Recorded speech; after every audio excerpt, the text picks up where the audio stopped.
Pernahkah Anda mendengar tentang seorang master manga horor yang karyanya sangat berpengaruh, tapi anehnya generasi sekarang hampir nggak pernah dengar namanya? Nah, inilah misteri Yusuke Takahashi, dan kita akan coba bedah warisannya yang tersembunyi. Jadi, pertanyaan besarnya adalah, siapa sebenarnya Yusuke Takahashi ini? Sang master manga yang seolah-olah terlupakan oleh zaman? Oke, untuk menjawabnya, kita harus mundur sedikit ke belakang. Kita perlu paham dulu dari mana ia berasal dan dunia macam apa yang membentuk visinya yang begitu unik. Kisahnya nih nggak dimulai di pusat budaya Tokyo yang gemerlap. Dia lahir tahun 1096 di Hokkaido, sebuah wilayah yang terkenal terpencil dan bersalju. Jadi bayangkan saja, masa-masa pertumbuhannya di akhir 50-an sampai awal 70-an. Dia menyerap semuanya, TV, majalah, dan terutama manga sewaan. Baru di akhir 70-an, dia debut sebagai mangaka, pas banget saat genre horor lagi naik daun. Nah, kondisi lingkungannya yang unik inilah yang menempa gayanya. Ambiguitas itu bukan cuma tema dalam karyanya, tapi udah jadi bagian dari DNA artistiknya sejak awal. Coba deh kita bandingkan. Di saat budaya mainstream terpusat di kota-kota besar dengan narasi yang serba jelas, Takahashi justru tumbuh di tempat terpencil, tertutup salju. Lingkungan seperti itu secara nggak langsung menumbuhkan perasaan bahwa batas antara hal yang normal dan yang aneh itu tipis banget. Dan yang lebih menarik lagi, dia itu otodidak. Dia mengembangkan gaya seni dan ceritanya sendiri, di luar institusi formal. Statusnya sebagai orang luar inilah yang justru memberinya kebebasan artistik yang luar biasa. Dia bebas menciptakan dunianya sendiri tanpa terikat aturan. Dari latar belakang yang unik inilah lahir karyanya yang paling ikonik, Mugen Shinshi. Dan disinilah kita bisa lihat betapa berbedanya horor versi dia. Mugen Shinshi, atau kalau diterjemahkan Sang Pria Impian, adalah seri andalannya. Protagonisnya seorang investigator supranatural. Sekilas, kedengarannya biasa aja kan? Tapi, Takahashi mengambil premis itu dan memutarbalikannya, melanggar semua aturan yang ada. Nah, ini dia perbedaannya. Horor tradisional itu kan biasanya jelas ya. Ada baik versus jahat, pahlawan datang menyelamatkan, dan ceritanya selesai dengan tuntas. Horornya Takahashi, beda total. Protagonisnya mungkin menolong, tapi nggak sepenuhnya. Dunianya dibiarkan tetap misterius, dan akhir ceritanya seringkali dibiarkan menggantung begitu saja. Intinya, ada di sini.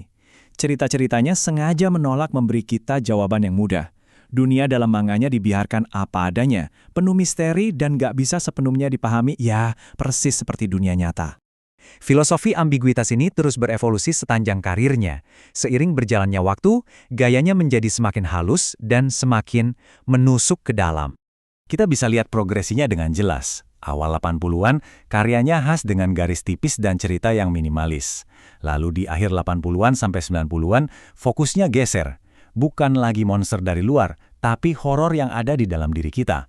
Hasrat, kesalahpahaman. Masuk tahun 2000-an, karyanya makin ringkas, membahas tema seperti penuaan dan waktu. Horornya jadi ketidaknyamanan yang membekas lama setelah kita selesai baca. Jadi, estetika utamanya bisa kita rangkum dalam satu kalimat. Jangan banyak omong. Dan ini bukan cuma soal gaya loh. Ini adalah keyakinan mendasarnya tentang cara bercerita yang paling kuat. Jadi, di mana posisi seniman yang pendiam ini di antara para raksasa horor lainnya? Warisannya yang sunyi ini bisa kita lacak di mana? Penting untuk diingat, dia nggak sendirian. Dia adalah bagian dari sebuah gerakan sezaman dengan para pelopor seperti Kazuo Umezu, Dejiro Moroboshi, dan Yukinobu Hoshino. Mereka semua sama-sama menggunakan hal-hal aneh untuk menantang cara pembaca melihat dunia. Biasanya nih, kalau kita bicara soal pengaruh seorang seniman, yang kita lihat apanya? Pasti gaya gambarnya kan? Visualnya. Tapi, untuk Takahashi, ini kuncinya. Pengaruhnya itu bukan di gaya gambar, melainkan di struktur ceritanya. Bukan apa yang ia gambar, tapi bagaimana ia memilih untuk tidak menjelaskannya. Struktur yang menolak penjelasan, inilah DNA artistik yang ia wariskan. Inilah benang merah yang menghubungkannya dengan master horor modern seperti Junji Ito.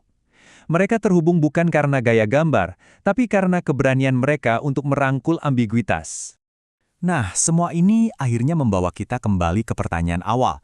Kalau dia memang sepenting itu, kenapa dia seolah tetap berada di balik bayang-bayang? Jawabannya, ironisnya ada pada integritas artistiknya sendiri. Kenapa namanya tidak sebesar yang lain? karena ia secara konsisten lebih memilih visi uniknya daripada popularitas komersial. Kutipan dari Takahashi ini merangkum semuanya dengan sempurna. Saya ingin menggambar hal-hal aneh sebagaimana adanya. Nggak perlu ditambah-tambah, nggak perlu dijelaskan, biarkan keanehan itu berbicara untuk dirinya sendiri. Inilah kontribusi sejatinya. Seluruh karyanya adalah sebuah pertanyaan panjang yang menantang gagasan bahwa dunia ini harus bisa dijelaskan. Ia menggunakan horor bukan cuma untuk menakut-nakuti, tapi untuk mempertanyakan kebutuhan kita akan kepastian. Pertanyaannya sekarang kembali ke kita. Di dunia yang serba cepat dan menuntut jawaban yang serba jelas ini, apa sih nilai dari membiarkan beberapa hal tetap menjadi misteri? Mungkin itulah warisan sunyi yang paling berharga dari Yusuke Takahashi.